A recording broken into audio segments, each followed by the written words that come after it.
사랑하는 성도 여러분, 오늘 우리는 믿음의 여정에서 가장 근본이 되는 질문 앞에 섭니다.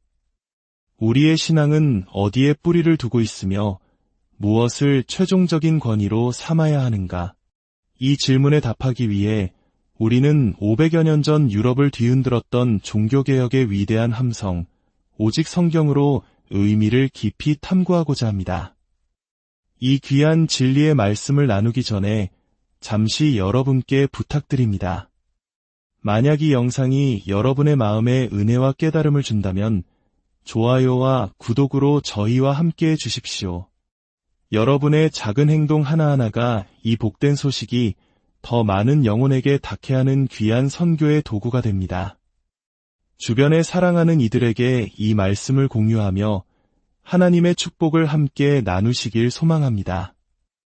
종교개혁의 5가지 핵심 원리를 오직이라는 라틴어 수식어로 표현합니다. 오직 성경, 오직 믿음, 오직 은혜, 오직 그리스도, 그리고 오직 하나님께 영광. 이 모든 원리의 중심에는 바로 오직이라는 단어가 있습니다. 이 단어는 타협을 거부하는 단호한 선언입니다. 16세기 당시 로마 가톨릭 교회 역시 믿음으로 구원받는다고 가르쳤습니다. 하지만 오직 믿음으로만은 아니라고 했습니다. 은혜로 구원받는다고 했지만 오직 은혜만으로는 부족하다고 했습니다. 그리스도를 통해 구원받는다고 했지만 오직 그리스도만으로는 완전하지 않다고 가르쳤습니다. 그리고 오늘 우리가 다룰 주제, 성경에 대해서도 마찬가지였습니다. 로마 가톨릭 교회는 성경이 하나님의 영감으로 쓰인 거룩한 말씀이며 절대적인 권위를 지닌다고 인정했습니다. 그들은 심지어 성령께서 성경 기자들에게 받아쓰게 하셨다는 매우 강력한 표현까지 사용하며 성경의 신적 기원을 강조했습니다. 그렇다면 종교개혁가들과 로마 가톨릭 교회의 갈등은 어디에서 비롯된 것일까요? 논쟁의 핵심은 성경의 권위나 영감 그 자체가 아니었습니다. 진짜 질문은 이것이었습니다. 하나님의 특별 계시와 진리의 최종 권위가 오직 성경 하나뿐인가? 이 질문에 답하기 위해 우리는 종교개혁에 대한 로마 가톨릭의 공식적인 답변이었던 트리엔트 공의회로 시간여행을 떠나야 합니다. 1546년 4월에 열린 제4차 회의에서 공의회는 다음과 같이 선언했습니다. 거룩한 복음의 순수성이 교회 안에 보존되기를 바라며 이 복음은 옛적의 선지자들을 통해 성경에 약속되었고 우리 주 예수 그리스도께서 친히 그 입으로 선포하셨으며 사도들을 통해 모든 피조물에게 전파하도록 명령하신 것이다. 이 복음은 모든 구원의 진리와 행위 규범의 원천이다. 그리고 공의회는 이 진리와 규범이 기록된 책들과 기록되지 않은 전통들 안에 담겨 있음을 분명히 인지한다. 바로 이 부분, 성경과 전통이라는 구절이 모든 문제의 시작이었습니다. 여기서 과라는 접속사가 무엇을 의미하는지에 대한 격렬한 논쟁이 시작되었습니다. 이것이 두 개의 독립적인 계시의 원천을 의미하는 것일까요? 즉, 성경이라는 셈과 전통이라는 또 다른 셈이 나란히 흐르고 있다는 뜻일까요? 만약 어떤 사람이 저에게 기독교 진리를 어디서 찾을 수 있냐고 묻는다면 저는 이렇게 답할 것입니다. 물론 첫 번째이자 최종적인 원천은 성경입니다.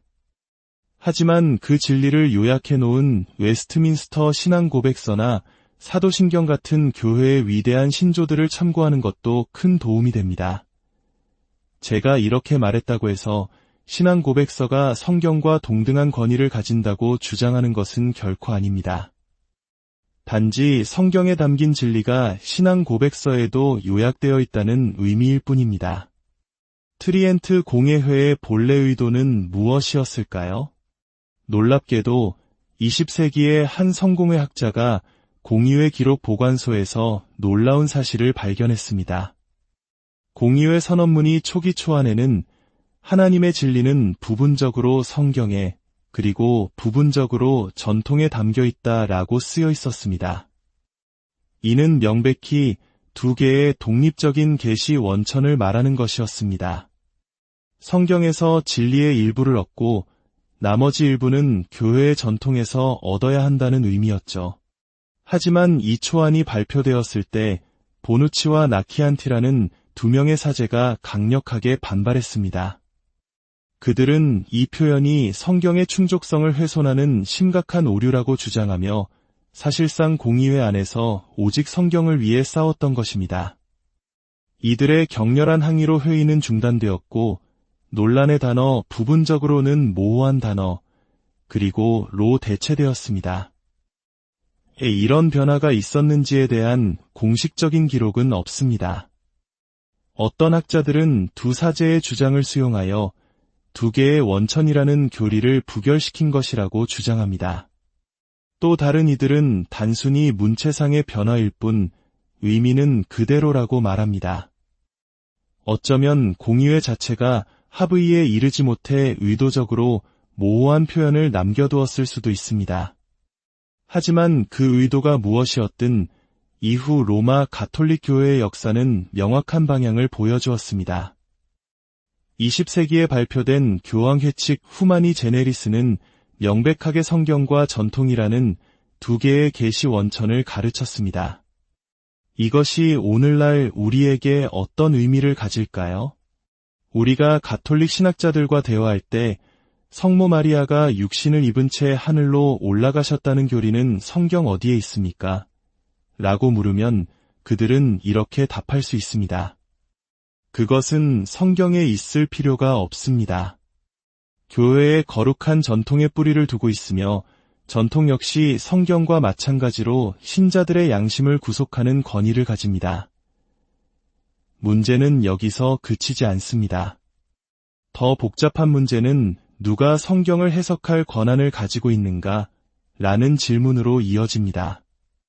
종교개혁의 오직 성경 원리에는 사적 해석의 원리라는 중요한 개념이 따라옵니다. 마르틴 루터는 라이프치히 논쟁에서 당시로서는 충격적인 주장을 했습니다. 성경 한 구절을 손에 든 평범한 농부가 성경적 근거가 없는 교황이나 공의회보다 더 높은 권위를 가진다. 루터가 말하고자 한 것은 모든 신자는 하나님 앞에서 스스로 성경을 읽고 해석할 권리와 의무가 있다는 것이었습니다. 이에 대해 트리엔트 공의회는 다음과 같이 응수했습니다. 방종한 정신을 억제하기 위해 공의회는 누구든지 자신의 판단에 의지하여 거룩한 성경을 자기 생각대로 예곡하거나 거룩한 어머니 교회가 견지해온 의미와 해석에 반하여 성경을 해석하는 것을 금한다. 이 선언은 개인이 성경을 왜곡할 권리가 없다고 말합니다. 물론입니다. 종교개혁가들 중 누구도 개인이 성경을 마음대로 예곡할 권리가 있다고 주장한 적이 없습니다. 성경을 해석할 권리에는 언제나 그것을 정확하게 해석해야 할 엄중한 책임이 따릅니다. 사적 해석은 오늘날 만연한 상대주의나 주관주의를 위한 면허증이 결코 아닙니다.